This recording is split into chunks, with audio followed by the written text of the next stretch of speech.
विद्यार्थी मित्रांनो, आज आपण इयत्ता तिसरीच्या परिसर अभ्यासाच्या पाठ्यपुस्तकातील आपली पाण्याची गरज हा पाठ पाहणार आहोत. विद्यार्थी मित्रांनो, या पाठामध्ये आपण आपल्याला पाण्याची आवश्यकता कशासाठी असते, त्याचप्रमाणे आपल्या दैनंदिन जीवनामध्ये आपण पाणी कोणकोणत्या कारणासाठी वापरतो हे पाहणार आहोत. चला तर आपण पाठाला सुरुवात करूया. पाठाच्या सुरुवातीलाच आपल्याला एक चित्र दिसतंय. त्या चित्रामध्ये आपल्याला एक मुलगी दिसते आहे आणि त्या मुलीच्या हातामध्ये चिंच आपल्याला दिसते. तुम्हाला या चित्रात एक वैशिष्ट्यपूर्ण गोष्ट अशी दिसेल की ती चिंच पाहून त्या मुलीच्या तोंडाला पाणी सुटलेलं आहे. आता दुसरं चित्र बघा. या चित्रामध्ये या मुलीच्या बोटाला जखम झालेली आहे आणि त्यातून रक्त वाहत आहे. आता तिसरं एक चित्र आपल्याला दिलेलं आहे, ते देखील आपण पाहूया. हा मुलगा रडतो आहे आणि तो रडत असताना त्याच्या डोळ्यातून अश्रू वाहत आहेत. बाळांनो, आपल्याला आणखी माहीत आहे की आपल्याला ज्यावेळी सर्दी होते त्यावेळी आपल्या नाकातून पाणी गळू लागतं. म्हणजे कधी कधी आपल्या डोळ्यातून अश्रू वाहतात. चिंचेचे बुटूक पाहिले की तोंडाला पाणी सुटते. त्याचप्रमाणे सर्दी झाली की नाकातून पाणी गळू लागते. जखम झाली की रक्त येते, हे आपल्याला माहिती आहे. बाळांनो, यातून आपल्याला काय शिकायला मिळतं, आपल्याला काय समजतं? तर यातून आपल्याला हे समजतं की अश्रू, लाळ, नाकातले पाणी आणि रक्त या वाहणाऱ्या पदार्थांमध्ये पाणी असते. पाणी कुठं कुठं असतं? तर अश्रू आहेत, लाळ आहे, नाकातलं पाणी आहे आणि रक्त आहे. हे सगळे पदार्थ वाहणारे आहेत. त्या सगळ्या पदार्थामध्ये पाणी असतं. आता एक प्रयोग आपल्याला दिलेला आहे.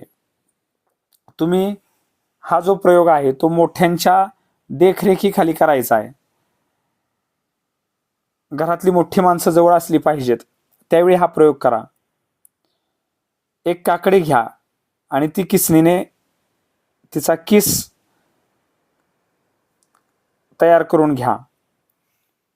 त्याचप्रमाणे एक लिंबू घ्या, ते लिंबू देखील एका वाटीमध्ये पिळा. काकडीचा किस सुद्धा एका वाटीमध्ये पिळून घ्या. तुमच्या असं लक्षात येईल की काकडीच्या किसामधून आणि लिंबाच्या फोडीमधून रस बाहेर येतो आणि आपल्या हे लक्षात येतं की लिंबाच्या आणि काकडीच्या रसात सुद्धा पाणी आहे. म्हणजे आपल्याला जसं माणसाच्या शरीरामध्ये रक्त आहे, अश्रू आहेत, लाळ आहे, या सगळ्यामध्ये पाणी आहे, तसंच वनस्पतींचे जे काही फळं आहेत त्याच्यामध्ये सुद्धा आपल्याला पाणी असलेलं आढळून येतं. लिंबामध्ये, काकडीमध्ये पाणी आहे, हे आपल्याला सिद्ध करता येतं. बाळांनो, आणखी एक प्रश्न आपल्याला विचारलेला आहे, आपल्याला तहान का लागते? तर आपल्याला तहान लागते याचं उत्तर असं आहे की आपण आपली शरीराची जी काही कामं करत असतो शरीरामार्फत, ती कामं करताना आपल्या शरीराचं काम व्यवस्थित चालायला हवं. आपल्या शरीराचं काम कसं चालायला हवं? व्यवस्थित चालायला हवं. आणि त्यासाठी आपल्याला पाण्याची गरज असते. आपल्या शरीराचं काम व्यवस्थित चालण्यासाठी आपल्याला पाण्याची गरज असते. पाण्याची आपल्याला कशासाठी मदत होते? तर पाण्यामुळे आपले रक्त पातळ राहते. त्याचप्रमाणे पाण्यामुळे अन्नाचे पचन नीट व्हायला मदत होते. आणि आपल्या शरीरात पाणी असल्यामुळंच जे काही पदार्थ आपल्याला नको आहेत, नको असणारे पदार्थ लघवी वाटे शरीराबाहेर जातात. बघा, आपल्या शरीरातील नको असणारे पदार्थ हे लघवी वाटे शरीराच्या बाहेर टाकले जातात. त्यामुळं शरीरातील पाणी कमी होऊन चालणार नाही. जर ते पाणी कमी झालं तर आपल्याला तहान लागते. माणसाप्रमाणे इतर सजीवांना देखील पाण्याची गरज असते. बघा, आपण इथं 2-3 गोष्टी पाहिल्या. पहिली गोष्ट आपण पाहिली की पाण्याची गरज का आहे, आपल्या शरीराला पाण्याची गरज का आहे, तर त्याचं उत्तर असं आहे की पहिलं काम रक्त पातळ राहण्यासाठी, त्यानंतर दुसरं काम आपल्या अन्नाचं पचन व्यवस्थित होण्यासाठी, अन्नाचं पचन व्यवस्थित व्हायला पाहिजे त्यासाठी आपल्याला पाण्याची गरज आहे, आणि तिसरं महत्त्वाचं काम आहे की टाकाऊ घटक त्याचं काय करायचं आहे, आपल्या शरीराच्या बाहेर टाकायचे आहेत. नको असणारे घटक म्हणजेच टाकाऊ, नको असणारे घटक आपल्या शरीराच्या बाहेर जर टाकायचे असतील तर आपल्याला पाण्याची गरज असते. आणि म्हणूनच ज्यावेळी आपल्या शरीरातील पाण्याचं प्रमाण हे कमी होतं त्यावेळी आपल्या शरीरात आपल्याला तहान लागते. जशी माणसाला पाण्याची गरज आहे त्याचप्रमाणे इतर सर्व प्राण्यांना देखील, सजीवांना पाण्याची गरज असते, हे देखील लक्षात घ्या. इथं आपल्याला एक चित्र दिलेलं आहे आणि प्रश्न विचारलाय, नदी काठी पाणी पिणारे प्राणी कोणते? बघा चित्रात दिसतंय तुम्हाला, इथं छोट्या शेळ्या आहेत दोन, या दोन शेळ्या नदीकाठी पाणी पित आहेत. त्याचप्रमाणे पाण्यात कोण डुंबत आहे, पाण्यात ही छोटी मुलं जी आहेत ती डुंबत आहेत, हे चित्रामध्ये आपल्याला दिसतंय. त्यानंतर तिसरा एक प्रश्न आपल्याला विचारलाय, पाणी भरून नेणारे लोक पाणी कशासाठी वापरणार आहेत?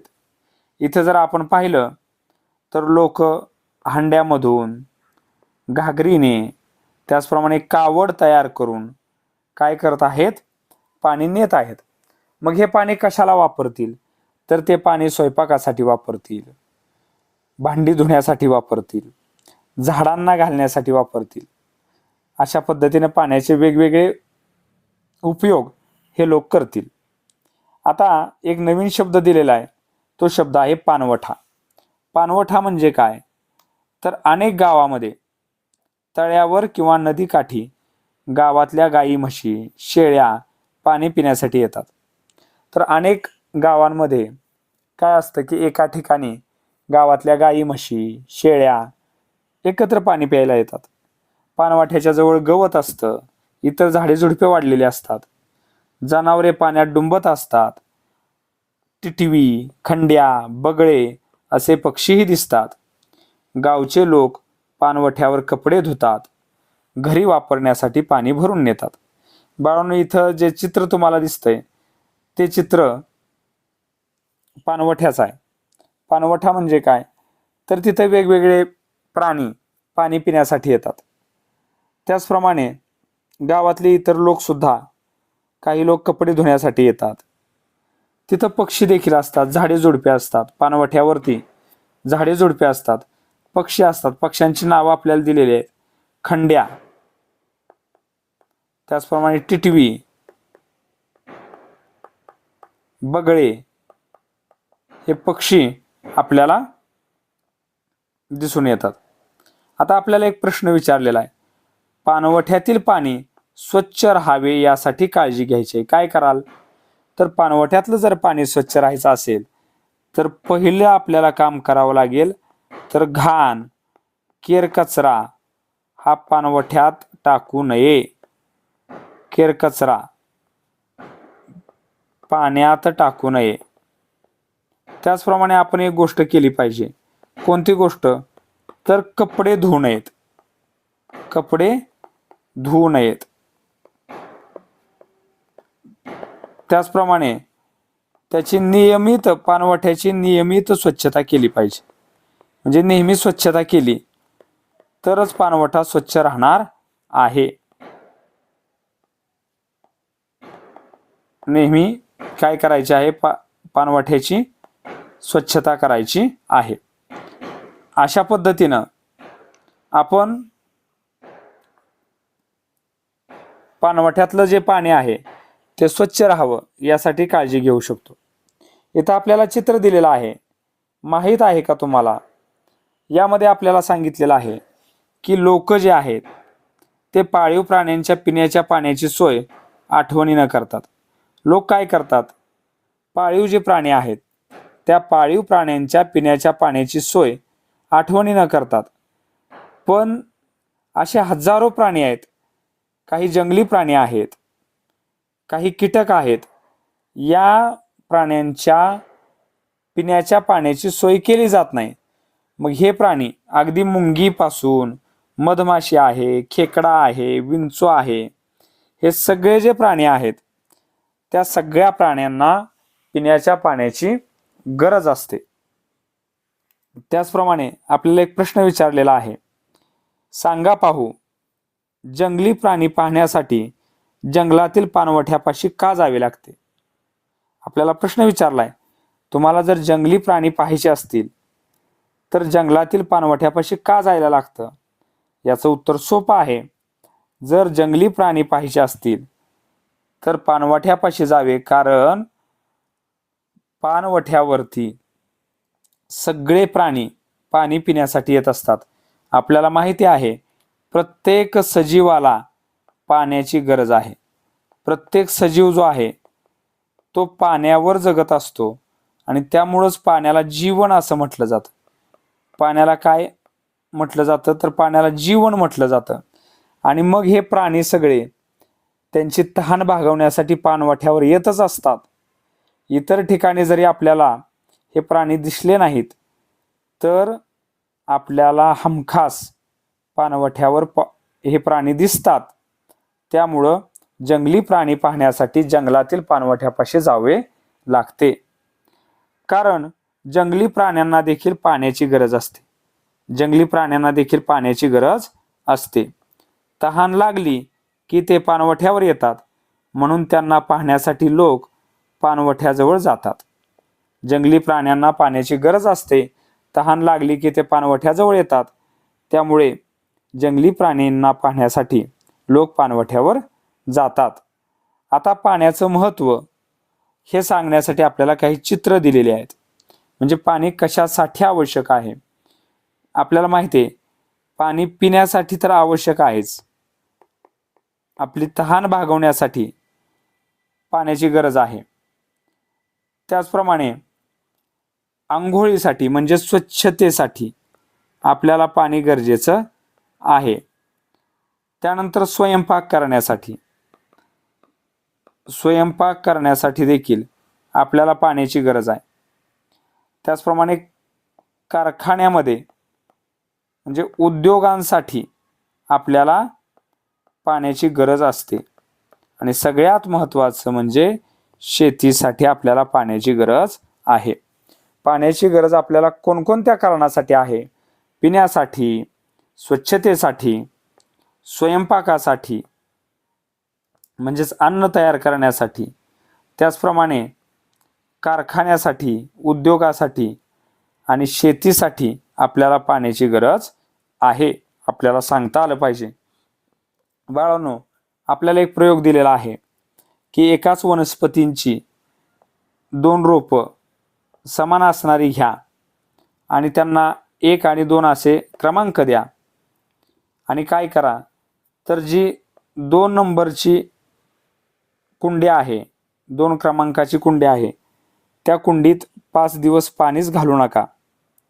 तुम्हाला असं लक्षात येईल की क्रमांक 1च्या कुंडीतील रोप हे टवटवीत राहिलं आणि क्रमांक 2च्या कुंडीतील रोप हे काय झालेलं आहे, कोमेजलेलं आहे.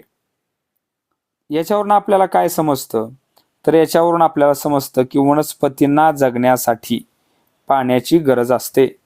आपण बघितलं, जशी माणसाला पाण्याची गरज आहे तशी जंगली प्राण्यांना देखील पाण्याची गरज आहे, तशीच वनस्पतींना सुद्धा पाण्याची गरज आहे.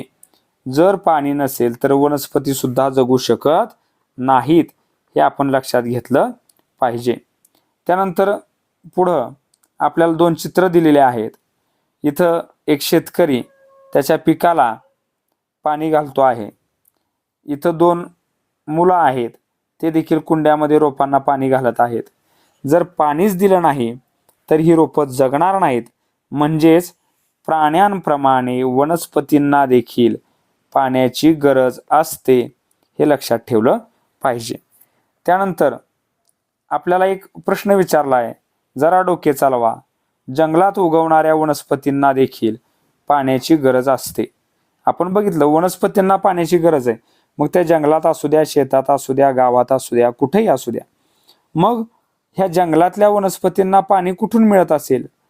शेतामध्ये आपण पाणी आवर्जून देतो, पण जंगलातल्या वनस्पतींना पाणी कोण देणार? तर त्याचं उत्तर आहे, ज्यावेळी पाऊस पडतो त्यावेळी पावसाचं पाणी जमिनीत मुरतं आणि हे वनस्पतीची जी मुळं आहेत, ती वनस्पतीची मुळं खूप खोलवर पसरतात. ही खोलवर गेलेली वनस्पतीची मुळं काय करतात? जमिनीतून पाणी शोषून घेतात आणि त्यामुळे त्या वनस्पती जंगलामध्ये जगू शकतात. आपल्याला एक माहिती दिलेली आहे, एक चित्र दिलंय. ही जी वनस्पती तुम्हाला समोर दिसते याला पानकणीस असं म्हणतात. आणि बाळांनो, ही पानकणीस जी ही वनस्पती आहे, ही पानकणीस वनस्पती पाण्यातच वाढते, पाण्याच्या बाहेर नाही. लक्षात ठेवा, पाण्यात वाढते. पाण्यात वाढणारी वनस्पती कोणती? पानकणीस. आणखी काही वनस्पती आहेत ज्या पाण्यात वाढतात, त्या जमिनीवर वाढू शकत नाहीत. त्यामध्ये कमळ, आपल्याला माहिती आहे कमळ पाण्यात असतं. शिंगाडा नावाची एक वनस्पती आहे, ती देखील पाण्यातच वाढते. आणि जलपर्णी नावाची वनस्पती. एकूण 4 वनस्पती आपण पाहिल्या ज्या पाण्यात वाढतात. एक म्हणजे पानकणीस, दुसरं कमळ, तिसरं शिंगाडा आणि चौथी जलपर्णी. या 4 वनस्पती पाण्यातच वाढतात, जमिनीवर वाढत नाहीत. आता बाळांनो, या प्रश्नांची उत्तरं मात्र तुम्ही स्वतः शोधायची आहेत. आपण ही माहिती पाहिलेली आहे. उन्हाळ्यामध्ये बागेला जास्त वेळा पाणी का द्यावे लागते, तुम्ही शोधायचं आहे. तुमच्या पालकांना विचारा, आजूबाजूला असलेल्या ज्येष्ठ मंडळींना विचारा, तुमच्या मोठ्या भावाला, बहिणीला तुम्ही विचारा, उन्हाळ्यात बागेला जास्त वेळा पाणी का द्यायला लागतं? तुम्हाला त्याचं योग्य उत्तर मिळून जाईल. त्याचप्रमाणे तळ्यामधील पाणी उन्हाळ्यात खूप कमी झालेलं का दिसतं? तर त्याचं साधं सोपं उत्तर आहे, तर उन्हाळ्यामध्ये उष्णता जास्त असते, पाण्याची वाफ वेगानं होत असते आणि त्यामुळंच पाण्याचं बाष्प जास्त झाल्यामुळंच तळ्यामधलं पाणी हे उन्हाळ्यात कमी झालेलं दिसतं. बाळांनो, आपण काय शिकलो हे एकदा आपण पाहूया. आपण शिकलो की सजीवांना पाण्याची गरज असते. सजीवांना पाण्याची गरज असते. सजीवांच्या शरीरात पाणी असते, त्यामुळे शरीराचं काम व्यवस्थित चालते, हे आपण शिकलो. शरीरातील पाणी कमी झाले की तहान लागते, हे देखील आपण शिकलो. अनेक गावामध्ये पाणी भरण्यासाठी पाणवठे असतात. पाणवठ्याजवळ आपल्याला ठराविक पक्षी, त्यांची नावं देखील आपण पाहिली आहेत. खंड्या, बगळा, टिटवी हे पक्षी दिसतात. त्याचप्रमाणे अनेक वनस्पती दिसतात, झाडे झुडपे असतात. पिण्याव्यतिरिक्त आपल्याला स्वच्छतेसाठी, स्वयंपाकासाठी, शेतीसाठी, उद्योगासाठी, कारखान्यासाठी पाण्याची गरज असते, हे देखील आपण शिकलो. त्याचप्रमाणे आपण हे देखील शिकलो की जंगलामध्ये वनस्पती कशा वाढतात, तर पावसाचं पाणी जमिनीत मुरतं आणि हे जमिनीत मुरलेलं पाणी हे मुळावाटे वनस्पती काय करतात, जमिनीतून शोषून घेतात, हे शिकलेलो आहोत. एक गोष्ट लक्षात ठेवायची आहे, पाणवठ्यातील पाणी खराब होऊ नये याची सगळ्यांनी काळजी घ्यायची आहे. ती प्रत्येकाची जबाबदारी, ती कोणा एकाची जबाबदारी नाही. बाळांनो, या ठिकाणी आपण पाण्याची जी काही माहिती आहे, पाणीची गरज आणि त्याचे उपयोग हे समजावून घेतलेले आहेत. तुम्हाला हा पाठ व्यवस्थित समजला असेल अशी मी आशा करतो आणि तुमच्या अभ्यासाला शुभेच्छा देतो. धन्यवाद.